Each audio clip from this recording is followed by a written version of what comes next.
ओम शांति।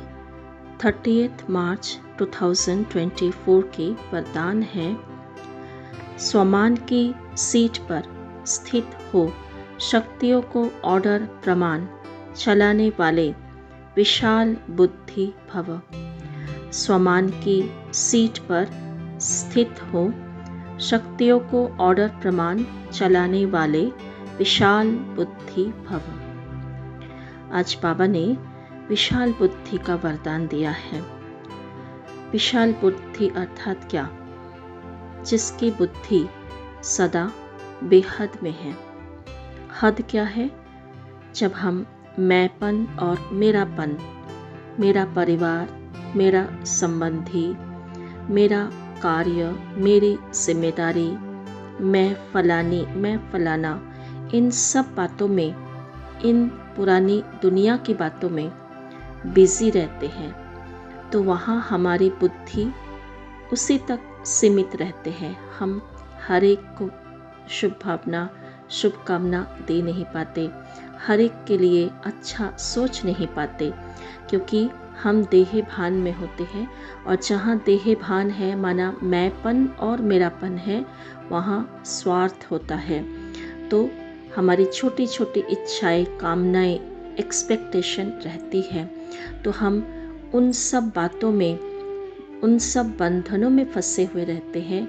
हम ऊपर की स्थिति, जो आत्मा की स्थिति है, आत्मा का गुण है, आत्मा की जो शक्तियाँ हैं, जो शुभ वृत्ति है, उसका अनुभव नहीं कर पाते, और फिर हम परमात्मा का भी अनुभव नहीं कर पाते।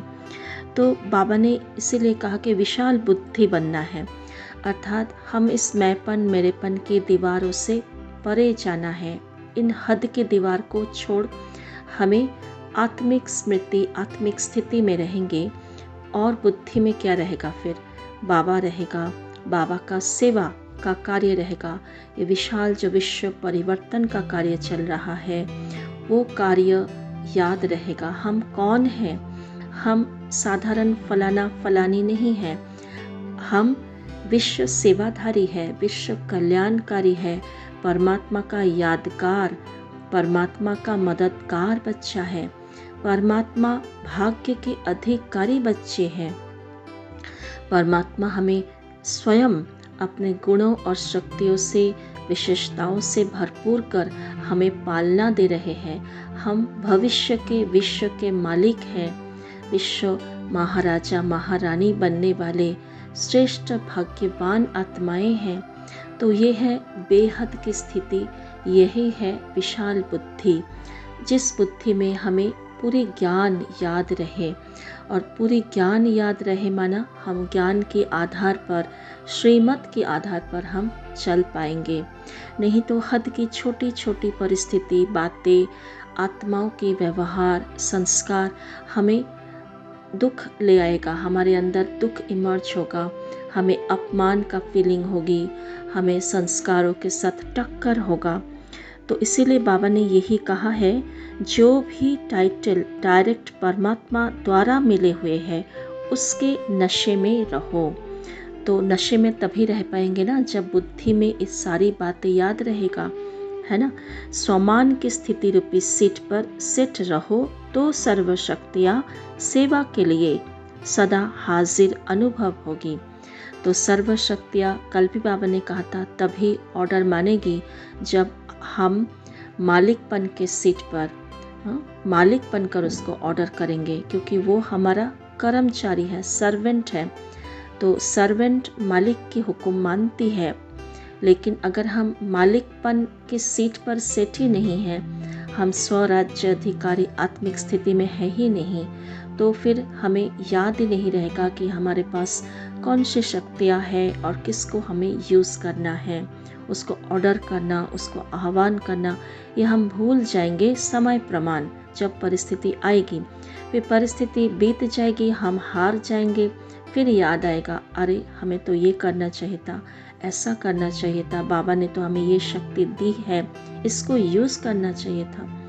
तो हमें सदा शक्तियों को कार्यों में लगाने के लिए सेवा में क्या करना होगा? मालिकपन के नशे में, स्वमान की सीट पर स्वमान के नशे में रहना होगा।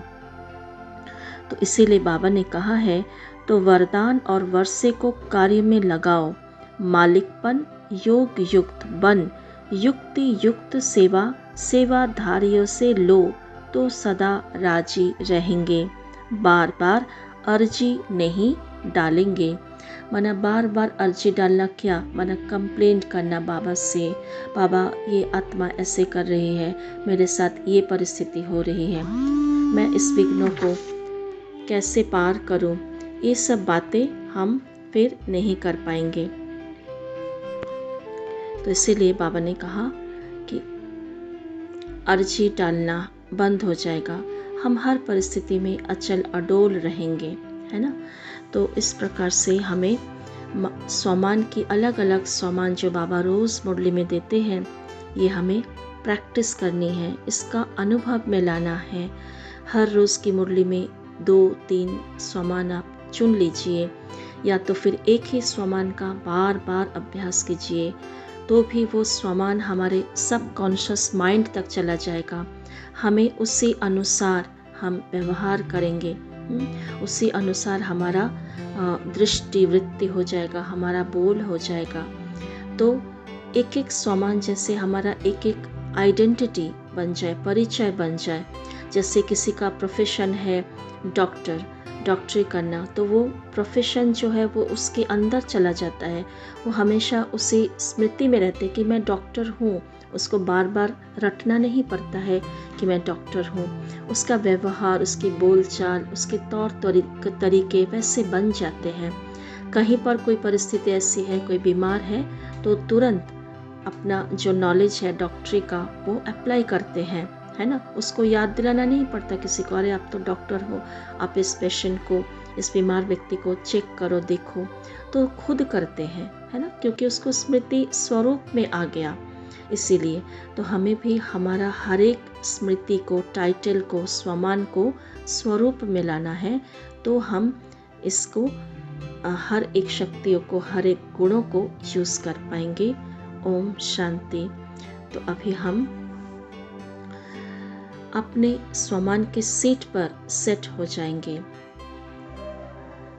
महसूस करेंगे मैं विशाल बुद्धि आत्मा हूँ, मेरे चारों ओर शक्तियों का एक विशेष आभा मंडल है, मैं बहुत शक्तिशाली, मेरी बुद्धि डिवाइन है, दिव्य है, पारस बुद्धि मेरे पास है,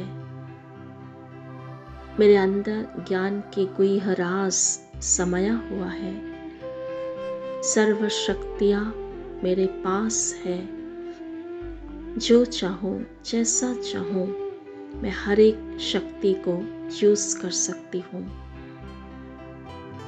देखिए अपने जीवन में छोटी छोटी परिस्थिति को, कोई भी एक परिस्थिति याद करें और यूज करें कि उस परिस्थिति दोबारा मेरे जीवन में आई तो मैं कैसे रिएक्ट करूँगी, कौन सी शक्ति को उस समय मुझे यूज करना है।